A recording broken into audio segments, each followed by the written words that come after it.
Herkese merhaba arkadaşlar. Emanet Listesi yeni bölüm analiz videomu hepiniz hoş geldiniz. Dizimizi daha rahat izleyebilmeniz için birçok altyazı ile eklemiş bulunmaktayım. İstediğiniz altyazıyı videonun sağ alt altyazılar kısmından seçebilirsiniz. Lafı daha fazla uzatmadan dizimize geçelim. Yaman ve Seher'in çocuklarının olmasını istiyorsanız, bahçıvan olaylarının ortaya çıkmasına yardım etmesini istiyorsanız beğeni tuşuna basalım ve kaç kişi olduğumuzu görelim. Yaman ve Seher'in bir bebekleri olacak mı? Seher gerçekleri öğrenince Yaman'ı terk edecek mi? Yaman'ı bekleyen engel ne? İkbal'in gerçek yüzünü ortaya çıkaracak kişi İkbal'e müdahale edecek mi? Kiraz ve Ali'nin akıbeti ne olacak? İşte bütün sorularınıza cevap vereceğim arkadaşlar. Bu videoyu sonuna kadar izlemenizi tavsiye ederim. Emanet dizisinin yeni bölümünde Yaman Seher'e güvenmediği için kendisini bir türlü affedemeyecek. Yaman bu süre içinde büyük acılar çekecek. Önceden Yaman, Seher'e güvenmediği için yüzüne bir türlü bakamıyordu. Şimdi ise Yaman Seher'e karşı hatalı olduğu için onun yüzüne bakmaya korkuyor. Önümüzdeki bölümlerde Seher Yaman'ın bir şeyler gizlediğini gözlemleyecek.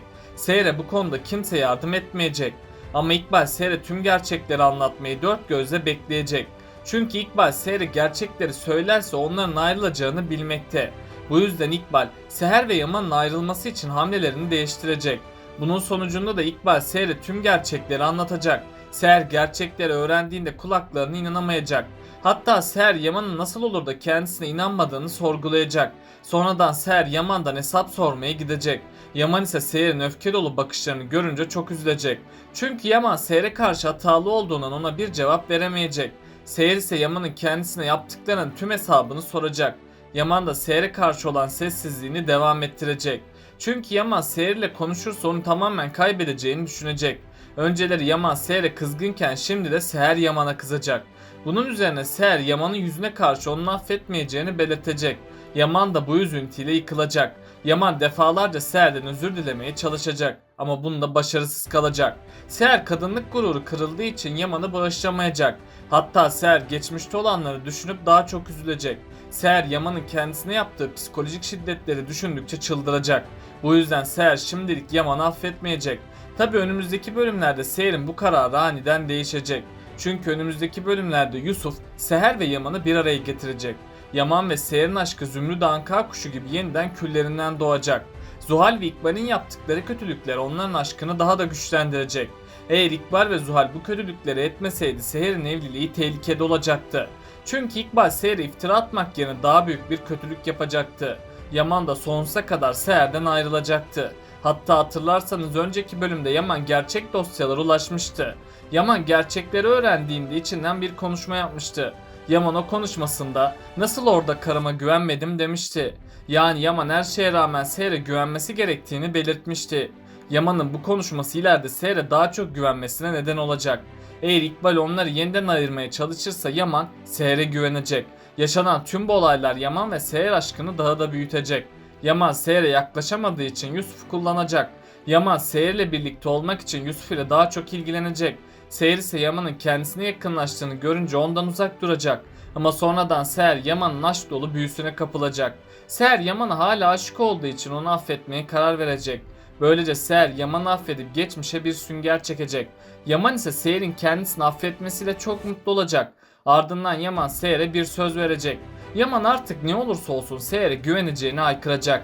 Seher de Yaman'ın aşk dolu sevgisi karşısında çok mutlu olacak. Ama Seher'e bu yolda çok büyük iki tehlike bekleyecek. Birincisi Seher çok iyi kalpli ve hala İkbal'e güveniyor. İkincisi Seher Yaman'ın çocuklukta yaşadığı problemlere bir çözüm bulamadı. Seher'in ilk olarak Yaman'ın annesiyle olan problemini çözmesi gerekecek.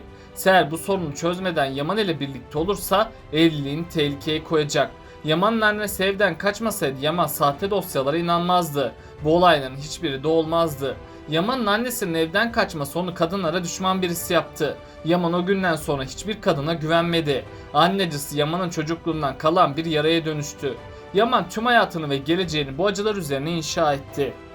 En ufak bir sorunda Yaman'ın hayatı alt üst olmaktadır. Eğer Seher Yaman'ı bu acılardan kurtarmazsa bu onun sonu olacak.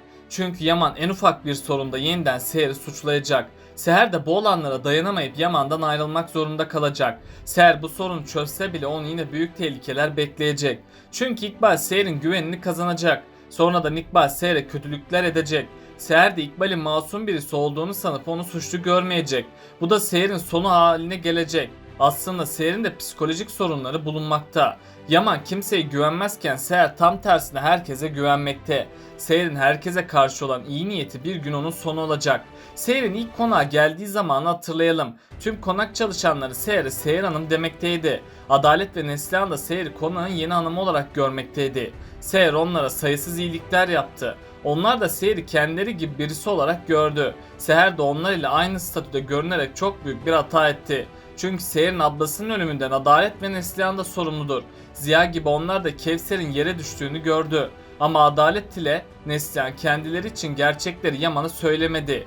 Neslihan gerçekleri ortaya çıkarmak istese de Adalet buna engel oldu. Yani Adalet ve Neslihan kendi menfaatleri için gerçekleri herkesten sakladı. Yoksa gerçekler ortaya çıkarsa kendilerinin işsiz kalacaklarını biliyorlardı. Ayrıca son bölümde olanlar onların gerçek yüzünü yine ortaya çıkardı. Çünkü Adalet Cenger ile bir konuşma yapmıştı.